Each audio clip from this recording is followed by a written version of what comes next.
तो आगे बात करें, अगली जो हमारे पास पर्सनालिटी का नाम है उनका नाम है राजेश मल्होत्रा। और राजेश मल्होत्रा जो हैं ये अभी अभी प्रिंसिपल डायरेक्टर जनरल बने हैं किसके, पीआईबी के। ठीक है, पीआईबी के जो भी प्रिंसिपल डायरेक्टर जनरल बने हैं वो कौन है, राजेश मल्होत्रा। अब देखो पीआईबी क्या है, इसको बोला जाता है प्रेस इंफॉर्मेशन ब्यूरो। ठीक है, तो यहीं पर लिख रही हूँ प्रेस इंफॉर्मेशन ब्यूरो। अब ये प्रेस इंफॉर्मेशन ब्यूरो क्या है, पहले मैं इसकी फॉर्मेशन की बात करती हूँ। तो ये 1919 में फॉर्म हुआ है। ठीक है, पहली चीज़, हेड क्वार्टर्स कहाँ पर है, हेड क्वार्टर्स इसके न्यू दिल्ली में है।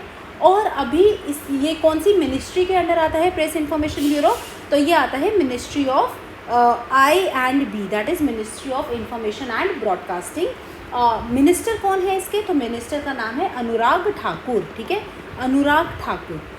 ओके, और ये थी कुछ background information press information bureau के बारे में। अगर मैं बात करूं कि इसके पहले प्रिंसिपल डायरेक्टर जनरल कौन थे जो अभी राजेश मल्होत्रा बने हैं, इससे पहले कौन थे, तो इससे पहले थे श्री सत्येंद्र प्रकाश। ठीक है, श्री सत्येंद्र प्रकाश। ओके, वन थिंग, तो ये पहले थे, अभी हैं राजेश मल्होत्रा, रिसेंटली अपॉइंट किए गए हैं। फॉर्म हुई थी 1919 में, 1919 में हिस्ट्री में जाओ, रॉलेट एक्ट था, जलियांवाला बाग था, उसी टाइम पर प्रेस इंफॉर्मेशन ब्यूरो भी फॉर्मेशन हुआ था।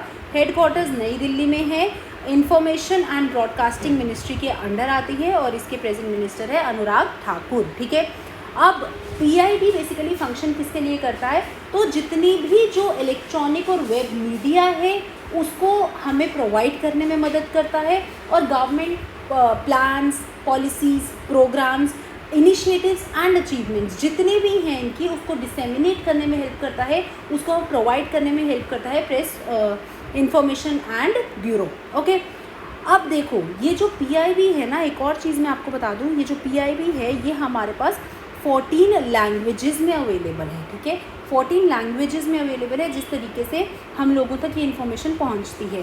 तो वो इन्फॉर्मेशन जो 14 लैंग्वेजेस हैं उसमें आपकी नॉलेज के लिए मैं बता दूं, उसमें डोगरी भी है। ठीक है, उसमें आपकी हिंदी भी है, उर्दू भी है, पंजाबी भी है, इंग्लिश भी है। और ये जो 14 लैंग्वेजेस हैं ये कहाँ से आई हैं, तो आपको इतना पता होगा, पॉलिटी में आपने पढ़ा होगा, जो 22 ऑफिशियल लैंग्वेजेस हैं ना, उसमें से ये 14 लैंग्वेजेस इन्होंने लाई हैं, और यही प्रेस इंफॉर्मेशन ब्यूरो के अंडर आती हैं। मतलब क्या, कि जिस लैंग्वेज में आप चाहो इन्फॉर्मेशन डिलीवर कर सकते हो, और वो कौन सी लैंग्वेजेस हैं, वो यही 14 लैंग्वेजेस हैं, जिसमें हिंदी, उर्दू, आपकी इंग्लिश, ठीक है, ये सारी लैंग्वेजेस, इनफैक्ट डोगरी भी इसमें इंक्लूडेड है। ओके, तो ये कुछ इन्फॉर्मेशन थी अबाउट पीआईबी, कुछ बैकग्राउंड इन्फॉर्मेशन जो आपके लिए इम्पॉर्टेंट है। नेक्स्ट न्यूज़ पर मैं बढ़ती हूँ। तो नेक्स्ट आपकी जो न्यूज़ है इसको हम रब कर देते हैं। ओके, सो नेक्स्ट आपके जो न्यूज़ है वो है, कहाँ पर थे हम,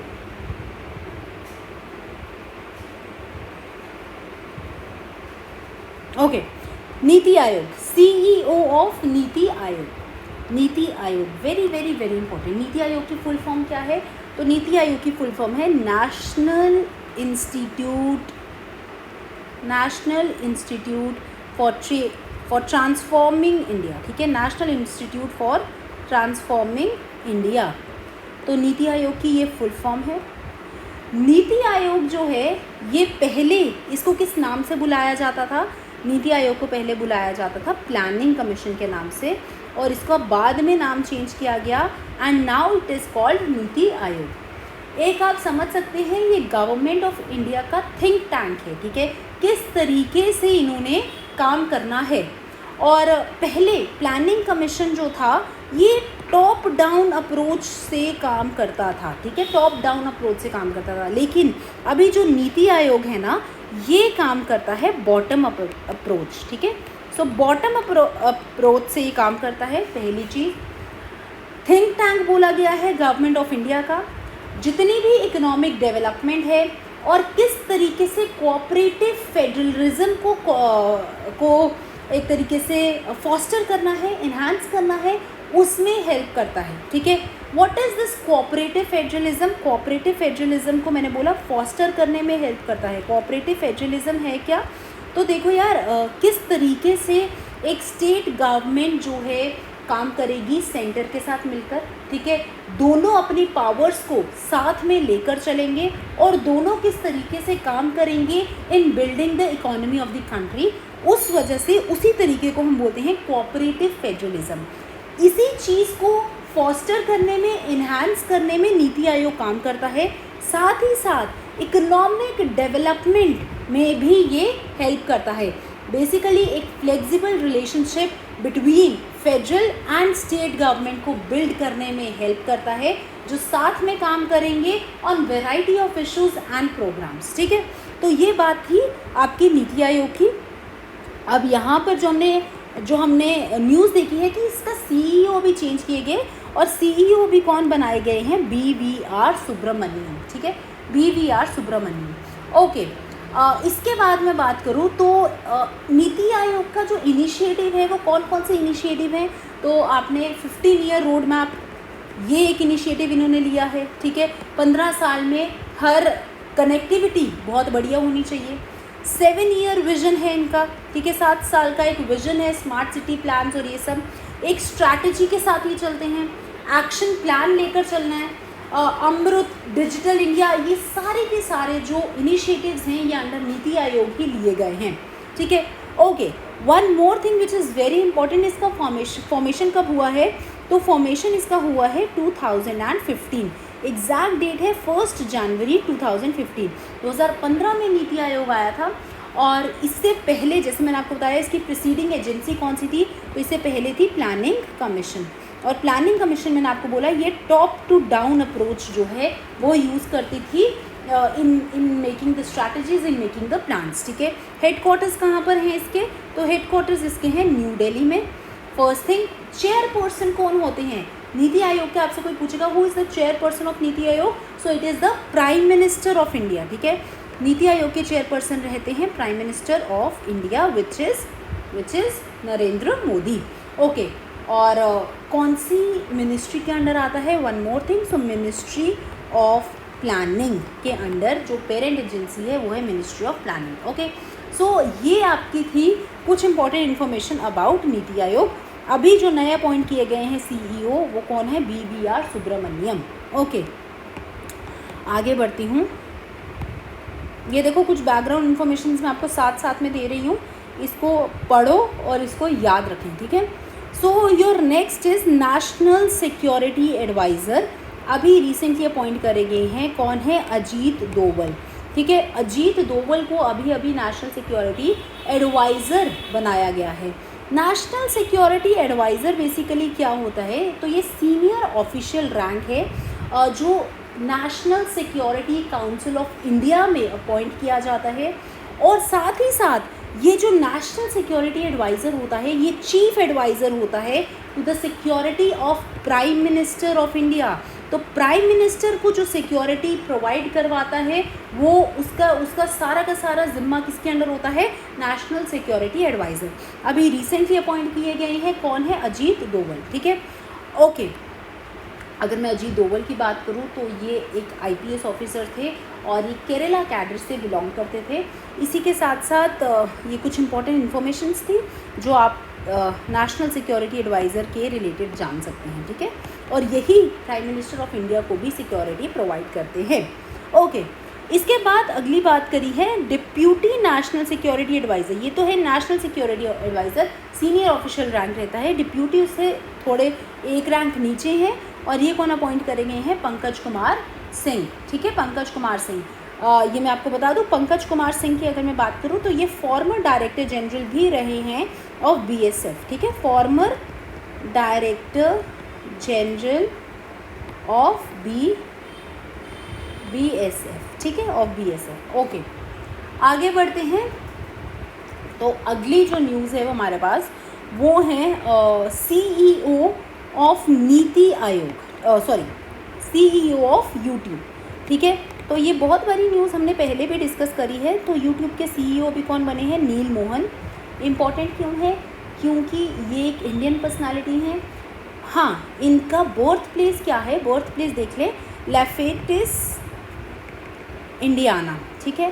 तो कैलिफोर्निया इंडियाना में इनका बर्थ हुआ है। एज इनकी अभी 50 ईयर्स है। अमेरिकन बिजनेस एग्जीक्यूटिव है, नेशनैलिटी इंडियन है। एजुकेशन स्टैनफोर्ड जो है graduate school of business, Stanford university से इन्होंने एजुकेशन प्रोवाइड करी है अपनी, ठीक है।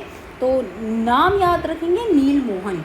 यूट्यूब के बारे में बात करूँ तो इसका हेडक्वार्टर कहाँ है, सबसे इम्पॉर्टेंट चीज़ है, यूट्यूब का हेडक्वार्टर आपको सैन ब्रूनो कैलिफोर्निया में देखने को मिलेगा, ठीक है, California US. First thing launch कब किया गया था यूट्यूब, तो 14 फेब 2005 को ये लॉन्च किया गया है, ठीक है। कौन ओन करता है, तो गूगल ओन करता है यूट्यूब को। और साथ ही साथ इम्पॉर्टेंट इन्फॉर्मेशन बता दूँ, आफ्टर गूगल के बाद अगर कोई मोस्ट विजिटेड साइट है, सेकेंड मोस्ट विजिटेड साइट है, वो कौन सी है, वो है यूट्यूब। ओके, तो ये कुछ बैकग्राउंड इन्फॉर्मेशन थी इस पॉइंट से भी रिलेटेड। आगे बढ़ती हूँ। नेक्स्ट है आपका controller general of account CGA, ठीक है, एस एस दुबे। तो यहाँ पर कंट्रोलर जनरल ऑफ अकाउंट्स की बात करी है, और ये कौन है, SS दुबे हैं। इम्पॉर्टेंट क्या याद रखेंगे, कौन से नंबर के ये अभी बने हैं, तो ये 28 नंबर के CGA बने हैं, कंट्रोलर जनरल ऑफ अकाउंट्स बने हैं। और कंट्रोलर जनरल ऑफ अकाउंट्स ये किसके अंडर आता है, ये सारा का सारा मिनिस्ट्री ऑफ फाइनेंस के अंडर आता है, ठीक है। सॉरी, इन्होंने किसको प्रिसीड किया, मतलब 27वें नंबर के कौन थे CGA, तो 27वें नंबर के थे भारती दास, ठीक है, भारती दास। क्लियर हो गया। ओके, आगे बढ़ते हैं।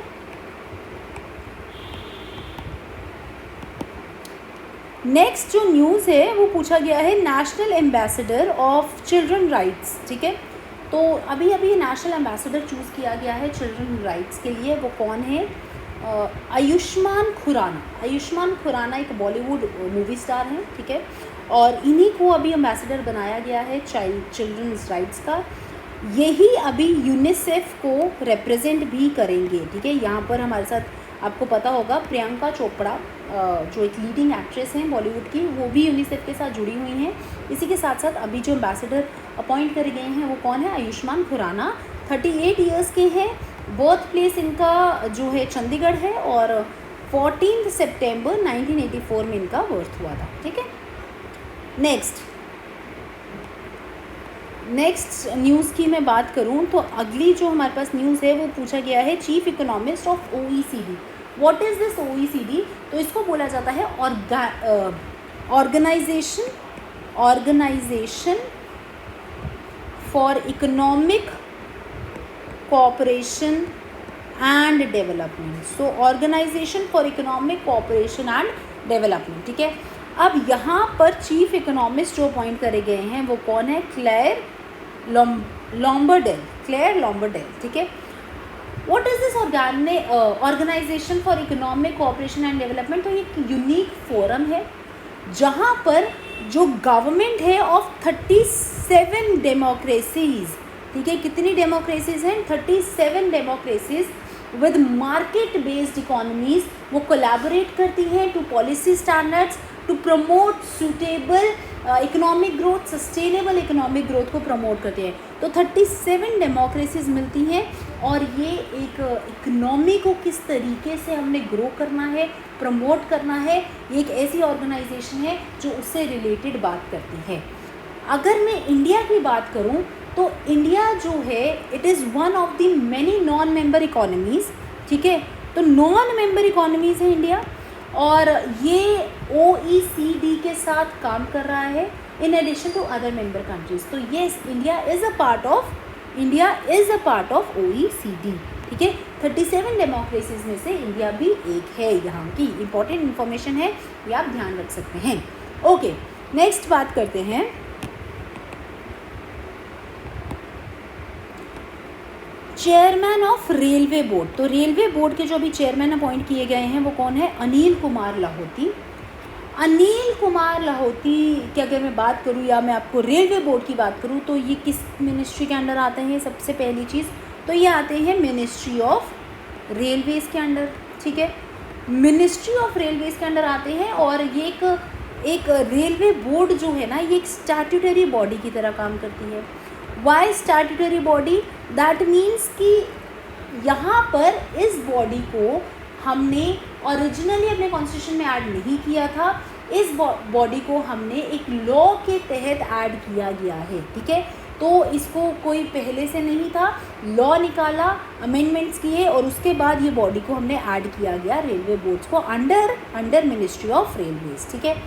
कब फाउंड किया गया था? तो फाउंडेड ऑन 1905, ठीक है। 18 फेब 1905 एग्जैक्ट डेट बोलूँ। और यहाँ पर अनिल कुमार लाहौती से पहले एक पूरा का पूरा रेलवे बोर्ड जो थे उन्होंने काम किया था, ठीक है। तो ये इन्फॉर्मेशन उनके बारे में इम्पॉर्टेंट है। अभी अनिल कुमार लाहौती जो कि चेयरमैन बने हैं रेलवे बोर्ड के, इन्होंने पहले रेलवे बोर्ड में ही एक मेंबर की तरह काम किया था और अभी इनको एज अ चेयरमैन अपॉइंट किया गया है, which is a very important information. Okay, next बात करते हैं। अगली जो न्यूज़ है वो बात हो रही है पेटीएम पेमेंट बैंक के एमडी एंड सीईओ अपॉइंट करे गए हैं और वो कौन है? वो हैं सुरेंद्र चावला, ठीक है।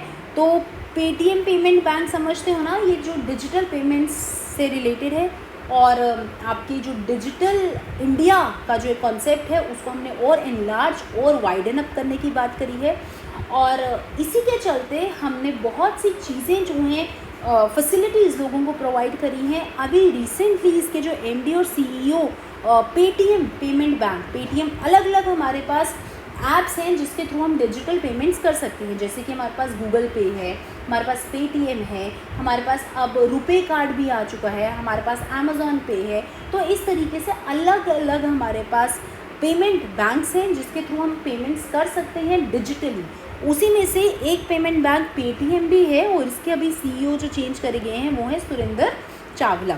सुरेंद्र चावला जो थे ये एक मेरिट चार्टर्ड अकाउंटेंट की लिस्ट में भी इनके एक नाम आ चुका था और एक काफ़ी अच्छे और काफ़ी रिनाउंड पर्सनालिटी भी हैं। ओके, नेक्स्ट बात करूं तो अगली जो न्यूज़ है अभी UPSC which is union public service commission, तो इनके चेयरमैन अभी चेंज किए गए और चेयरमैन का नाम क्या है? मनोज सोनी, ठीक है। चेयरमैन का नाम है मनोज सोनी। ये मैं आपको बता दूं, जो मनोज सोनी हैं ये अभी जो यूपीएससी के चेयरमैन बने हैं, ये पहले भी 2 यूनिवर्सिटीज़ के वाइस चांसलर रह चुके हैं, ठीक है। और ये यूनिवर्सिटीज़ कहाँ की थी? गुजरात की। तो गुजरात की 2 यूनिवर्सिटीज़ के वाइस चांसलर रह चुके हैं। पहली चीज़, मॉन्क भी रह चुके हैं मॉन्क ऑफ अनूप मिशन, ठीक है। तो अनूप मिशन है उसके एक मॉन्क भी रह चुके हैं, एज अ मॉन्क भी इन्होंने काम किया है। तो ये कुछ बातें हैं, ठीक है। अभी तो ये मनोज सोनी चेंज तो हुए हैं एज अ चेयरमैन, लेकिन फर्स्ट चेयरमैन कौन थे यूपीएससी के?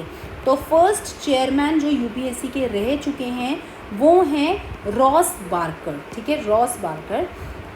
ये इम्पॉर्टेंट इन्फॉर्मेशन है और ये आपको ध्यान रखना चाहिए। इसी के साथ साथ मैं बात करूँ यूपीएससी का जो स्ट्रक्चर है इसमें 9 से 11 मेंबर्स जो हैं including the chairman are members of this structure, ठीक है। और दूसरी चीज़, चेयरमैन ऑफ यूपीएससी को अपॉइंट कौन करता है? Who is responsible for appointing the chairman of the UPSC? तो वो कौन है? वो हैं प्रेसिडेंट ऑफ इंडिया, ठीक है। प्रेसिडेंट इसको अपॉइंट करते हैं। इंपॉर्टेंट इन्फॉर्मेशन है एग्जाम पॉइंट ऑफ व्यू के लिए, सारी बैकग्राउंड इन्फॉर्मेशन हम कवर कर रहे हैं, तो आपके लिए ये पीडीएफ्स और ये वीडियोस बहुत ज़्यादा इंपॉर्टेंट हो जाती हैं। ओके, एक और चीज़, यूपीएससी जो है ये हमारे कॉन्स्टिट्यूशन में कौन से पार्ट में लाई करता है? तो it lies in part 14 of the constitution of India, ठीक है। नेक्स्ट अगली बात करते हैं सेंट्रल विजिलेंस कमिश्नर। और सेंट्रल विजिलेंस कमिश्नर जो हैं वो अभी कौन अपॉइंट करे गए हैं? प्रवीण कुमार श्रीवास्तव। तो प्रवीण कुमार श्रीवास्तव को अभी recently central vigilance commissioner appoint किया गया है।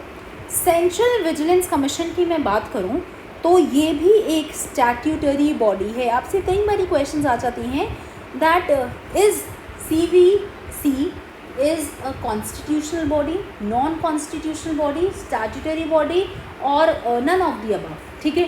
ऐसा क्वेश्चन बन जाता है। और इसी तरीके से कुछ बॉडीज़ जो आपकी न्यूज़ में होंगी उसके ऊपर भी ऐसे सवाल बन जाते हैं। तो ये भी CVC भी एक स्टैट्यूटरी बॉडी है। स्टैट्यूटरी बॉडी मैंने आपको बता दिया, जो परमानेंटली या फिर आप बोल सकते हो ओरिजिनली हमारे कॉन्स्टिट्यूशन में नहीं थी, लेकिन उसको बाद में लॉ के तहत ऐड किया गया था। प्रॉपर लॉ पास किया है, उसके बाद उस बॉडी को ऐड किया गया है, उसको हम बोलते हैं स्टैट्यूटरी बॉडी। CVC को भी हमने 2003 में ऐड किया गया एज ए स्टैट्यूटरी बॉडी। और बेसिकली ये बन कब गई थी?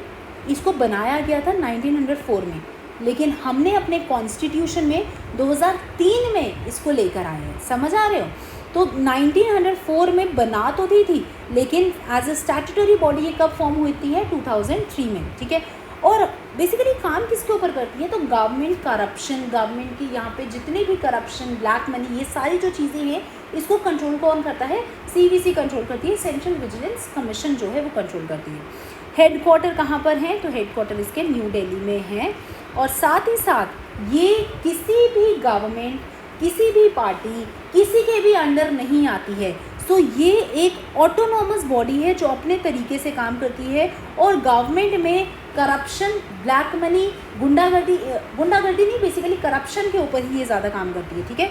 अपने तरीके से काम करती है, ऑटोनॉमस बॉडी है।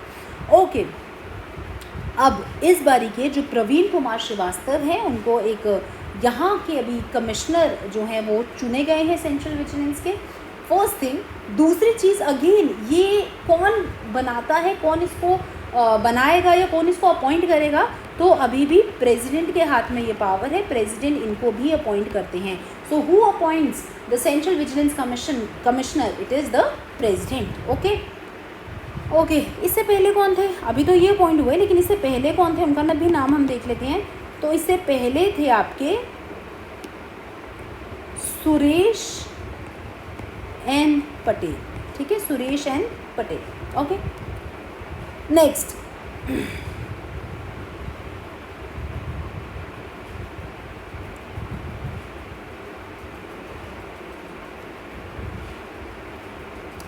चेयरमैन ऑफ NASSCOM, ठीक है, चेयरमैन ऑफ NASSCOM। ओके, सबसे पहले इसकी फुल फॉर्म देख लेते हैं। फुल फॉर्म क्या है इसकी? तो फुल फॉर्म देखें, नेशनल एसोसिएशन ऑफ सॉफ्टवेयर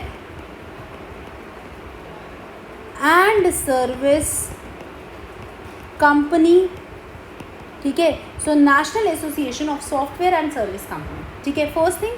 दूसरी चीज़, ये एक नॉन गवर्नमेंटल ऑर्गेनाइजेशन है, ठीक है, मतलब गवर्नमेंट के अंदर नहीं आती है, नॉन गवर्नमेंटल ऑर्गेनाइजेशन है। और ये एक ट्रेड एसोसिएशन एडवोकेसी ग्रुप्स पे फोकस करती है। मेनली किसके ऊपर फोकस है इसका? तो मेनली फोकस करती है टेक्नोलॉजी, ठीक है। अगेन ऑटोनॉमस बॉडी है, टेक्नोलॉजी और इंडस्ट्रीज़ के ऊपर फोकस करती है, टेक्नोलॉजी इंडस्ट्री के ऊपर फोकस करती है, किस तरीके से यहाँ पर ज़्यादा से ज़्यादा डेवलपमेंट हो, टेक्नोलॉजी बढ़े और उसको हम कैसे और इम्प्रूव कर सकते हैं। तो चेयरमैन अभी NASSCOM के कौन अपॉइंट करे गए हैं? अनंत महेश्वती, ठीक है, अनंत महेश्वती। किससे डील करती है? टेक्नोलॉजी इंडस्ट्री ऑफ इंडिया से डील करती है। ओके, इस्टेब्लिश कब किया गया था? तो इस्टेब्लिश किया गया था ये 1988 में, ठीक है। नॉन प्रॉफिट ऑर्गेनाइजेशन है, प्रॉफिट के ऊपर काम नहीं करती है, वेलफेयर के ऊपर काम करती है, टेक्नोलॉजी को कैसे बढ़ाया जाए, इकोनॉमी को कैसे बूस्ट किया जाए, इन्हीं चीज़ों के ऊपर काम करती है। ओके, नेक्स्ट अभी नेशनल टेक्निकल रिसर्च ऑर्गेनाइजेशन के जो चेयरमैन अपॉइंट करे गए हैं वो कौन है? अरुण सिन्हा, ठीक है, अरुण सिन्हा जो हैं अभी अपॉइंट किए गए हैं। ओके, इसके बाद मैं बात करती हूँ नबार्ड, ठीक है। नबार्ड के चेयरमैन अभी कौन बने हैं? तो नबार्ड के चेयरमैन बने हैं शाजी के वी। बैंकिंग एस्पिरेंट्स के लिए ये न्यूज़ इंपॉर्टेंट हो जाती है। What is NABARD? तो फुल फॉर्म है national bank for agriculture and rural development, ठीक है। तो national bank for agriculture and rural development. Okay, तो ये एक एपेक्स रेगुलेटरी बॉडी है जो कि जितने भी रीजनल रूरल बैंक्स हैं और कोऑपरेटिव्स बैंक्स हैं इंडिया में, उसके साथ मिलकर काम करता है या उसके लिए काम करता है, ठीक है। तो रूरल बैंक्स के लिए और कोऑपरेटिव बैंक्स गांव में जो बेसिकली बैंक्स हैं उनके साथ ही मिलकर काम करते हैं। कौन सी मिनिस्ट्री के अंडर आता है, तो मिनिस्ट्री ऑफ फाइनेंस के अंडर ये आते हैं, ठीक है, ministry of finance. Okay, comment section में तुम मुझे बताओगे हु इज़ द मिनिस्टर, और या मिनिस्ट्री ऑफ फाइनेंस के मिनिस्टर कौन है, ठीक है। तो who is that one minister. इसी को आगे कंटिन्यू करते हैं।